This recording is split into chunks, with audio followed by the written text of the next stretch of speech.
అన్నారు, ఇంకొకరు ఇటు బొమ్మ లేదు, మళ్ళీ ఇటు బొమ్మ అన్నారు.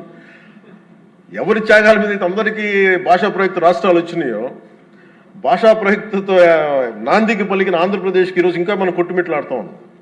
ఇంకా సెంట్రల్ దగ్గరికి వెళ్ళి దేహాన్ని అడగాల్సి వస్తుంది. మాకు ఇవి ఇవ్వండి, మాకు ఆఫీసులు ఇవ్వండి, లేదా ఇందాక మీరు చెప్పిన ఆ షెడ్యూల్స్ రావాల్సిన ఆఫీసులు కానీ ఇంకా రావాల్సిన ఏమి రాలేదు. ఇంకా అడగాలంటే మన గొంతు చాలా బలంగా ఉన్నాం. సబ్ రీజనలిజం అనే యాటిట్యూడ్ తీసేయాలి మన దగ్గర. మీరు ఉత్తరాంధ్ర, మీరు రాయలసీమ, ఏంటి రాయలసీమ, ఏంటి ఉత్తరాంధ్ర, ఏంటి గోదావరి జిల్లాలో అన్ని కలిపి ఆంధ్ర కాదా? అందరూ మాట్లాడి తెలుగు వాళ్ళం కాదా? అసలు తెలుగు జాతి ఐక్యతగా మనం మాట్లాడుకున్న మైండ్ సెట్ నుంచి నిజంగా బాధ ఏంటంటే మన ఆంధ్ర కన్ఫైన్ అవ్వాల్సి వచ్చింది. ఫైన్, భావంలో తెలుగు జాతి ఉంది కానీ గుండెల్లో ఓకే, మన reality is Andhra. Okay, let us accept Andhra. మళ్ళీ దీంట్లో కూడా ఇందాక మీరు చెప్తున్నారు, లోకేష్ గారు చెప్తామంటే మీ ఉత్తరాంధ్రకి అవసరం లేదా అంటే, ఇంకా మనలో కూడా మనకి సబ్ రీజన్స్ పెట్టుకుంటే ఈ రాష్ట్రానికి ఎవరు రక్షించలేడు. మన ఇంతమంది ఉండి మీరందరూ చదువుకున్న వాళ్ళు, అద్భుతమైన ఏమంటారు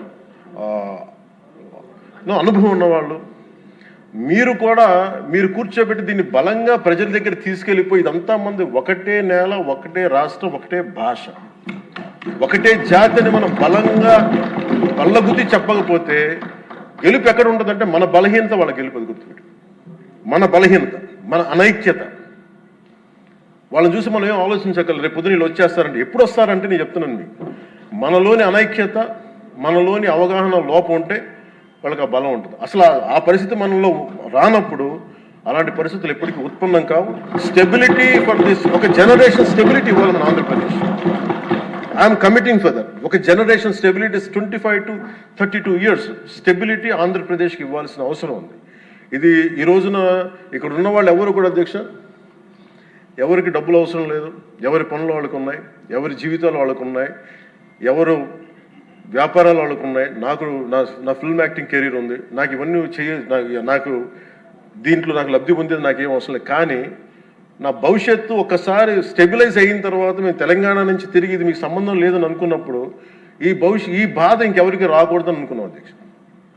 స్టెబిలిటీ పోగొట్టుకు డీస్టెబిలైజ్ అవ్వకూడదని ఒక వేదంతో ఈ రోజున అన్నీ వదులుకొని, తిట్లు తిని, ఇంట్లో ఆడబిడ్డలను తిట్టించుకొని, ఇంట్లో నా భార్యను తిట్టి, బూతులు తిట్టి, ఇంతమంది అందరి మీద కేసులు, మన పార్టీ వ్యక్తుల మీద కేసులు పెట్టి, అటెంప్ట్ మర్డర్ కేసులు పెట్టించుకొని ఇవన్నీ చేయాల్సిన అవసరం లేదు. కానీ ఎందుకు చేస్తున్నాం అంటే we want to make sure criminalisation into politics can not be tolerated, will never be tolerated. మీ చట్టసభల్లోనే కూర్చొని మేము దాడులు చేస్తాం, ఇష్టారాజ్యంగా కొడతామంటే మేము కూర్చోబెట్టి కామ్గా ఉండే వ్యక్తులు అయితే కాదు. మనందరం ఇవ్వాల్సింది కూడా చాలా బలంగా, we are here to give solid stability for Andhra Pradesh. తద్వారా పెట్టుబడులు చాలా బలంగా వస్తాయి. అది ఈ ప్రజలు, నేను ఆంధ్రప్రదేశ్ ప్రజలకి ఈ సభాముఖంగా సభాపతి గారి ద్వారా నేను చెప్పదలుచుకున్నాను.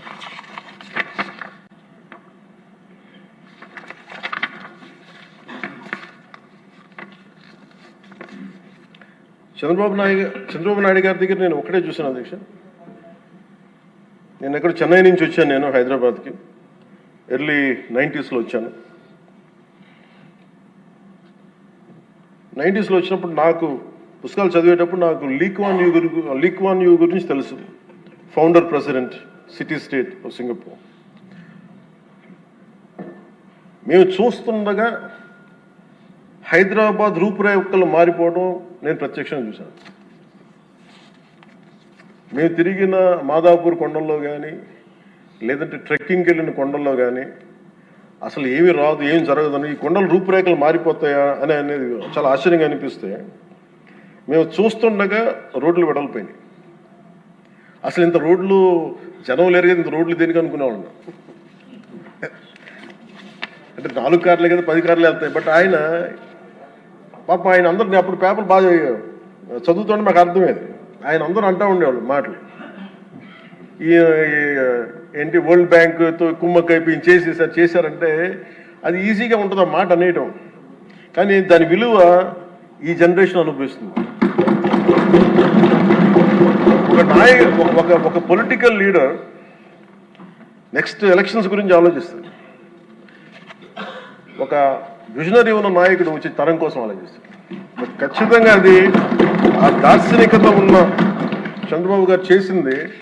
మొన్నగా ప్రతిసారి హైదరాబాద్ టువర్డ్స్ ఎయిర్పోర్ట్ వస్తూ ఉంటే ఎప్పుడు మాకు ఆ ఫ్లైఓవర్ మధ్య వెళ్తూ ఉంటే నిజంగా ఇందాక చెప్తున్నప్పుడు సికింద్రాబాద్ వచ్చింది, హైదరాబాద్ వచ్చింది. Cantonment is more of Secunderabad, Hyderabad is old Nizam. But Cyberabad it's one man's creation. అది మనం యాక్సెప్ట్ చేస్తే అది మనకి చాలా మందికి అది నచ్చచ్చు నచ్చకపోవచ్చు, కానీ ఒక రియాలిటీని యాక్సెప్ట్ చేస్తారు. ఎందుకంటే అది కూర్చోబెట్టి ఆయన కూర్చొని డిజైన్ చేశారు, ఒక కాన్సెప్ట్ చేసి దాన్ని ఇంతమందితో ఇబ్బంది పడి అందరి చేత మాటలు అనిపించుకొని ఒకసారి రోల్ చేసిన తర్వాత దాన్ని ముందుకు తీసుకెళ్ళిన తర్వాత అది దాన్ని ముందుకు తీసుకెళ్ళడం ఎవరికి ఫస్ట్ ఎవరు పెట్టగలరు?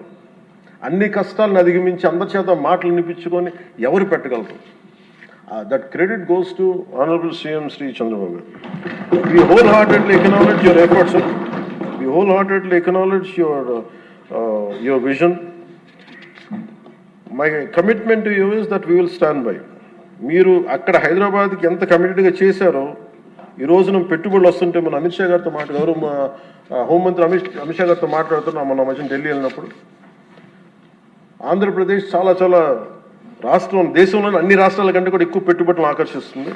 దీని ఫలితాలు మీరు ఇంకొద్ది ఇప్పుడు కనిపించకపోయినా కానీ భవిష్యత్తులో మీకు చాలా అద్భుతమైన స్టేట్ కింద వస్తుంది అని చెప్పి మన అందరికీ మనస్ఫూర్తి వారి అభినందనలు తెలుసు. అలాగే ఈ రోజున కూటమి ప్రభుత్వం అధికారంలోకి వచ్చిన వెంటనే అమరావతి రైతులకు ఇచ్చిన మాట నిలబెట్టుకుంటూ రాజధాని నిర్మాణ ప్రక్రియను పునఃప్రారంభించాం. 25 మే 2వ తేదీన గౌరవ ముఖ్యమంత్రి శ్రీ చంద్రబాబు నాయుడు గారి నాయకత్వంలో గౌరవ ప్రధాని శ్రీ నరేంద్ర మోదీ గారి చేతుల మీదుగా పునర్నిర్మాణం పనులు ప్రారంభించాం. మౌలిక సదుపాయాల అభివృద్ధిని వేగవంతం చేశాం.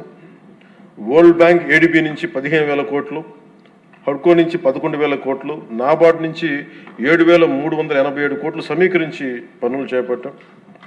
రాజధానికి పెట్టుబడులు రాక మొదలైంది. ఒకేసారి 15 జాతీయ బ్యాంకులు తమ కార్యాలయాల ఏర్పాటుకి శ్రీకారం చుట్టాయి. మరో 28,000 కోట్లు పెట్టుబడులు వచ్చాయి. అమరావతి ఒక సాధారణ రాజధాని కాదు, ఇది ఒక ప్రజా రాజధాని, ప్రపంచ శక్తిగా రూపుదిద్దుకోనున్న రాజధాని. అమరావతి ఆంధ్రప్రదేశ్ రాష్ట్ర శాశ్వత రాజధాని. ఈ మేరకు అసెంబ్లీ సాక్షిగా ప్రభుత్వం శ్రీ నారా చంద్రబాబు నాయుడు గారు ప్రవేశపెట్టిన తీర్మానానికి జనసేన పార్టీ తరఫున మనస వాచ కర్మణ సంపూర్ణ మద్దతు తెలియజేస్తున్నాం. జై